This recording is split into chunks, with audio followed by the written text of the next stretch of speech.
Hello, YouTube! This is Unmasked Tuxedo.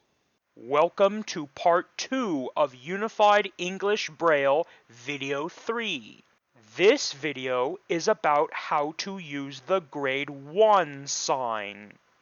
The Grade 1 sign, which only has dots 5 and 6, negates all contractions.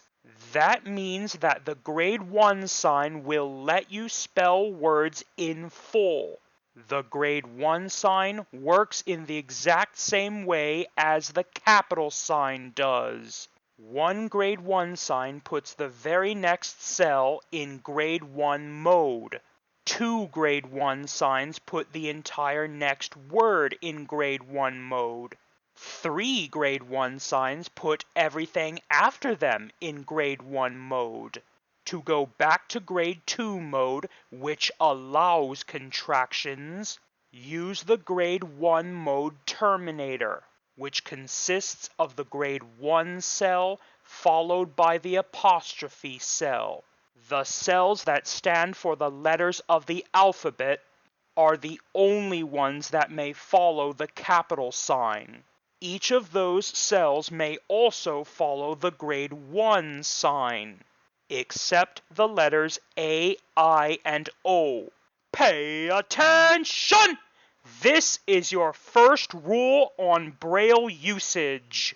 If both the Grade 1 sign and the capital sign come before a given cell, the Grade 1 sign must always go before the capital sign.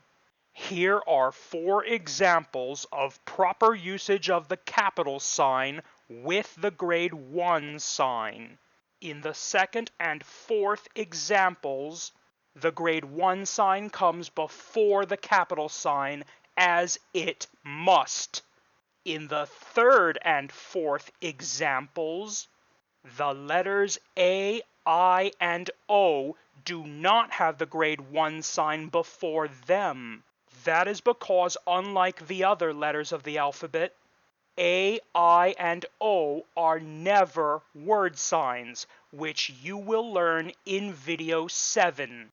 This is the end of Video 3. My next video is Video 4, which is all about numerals.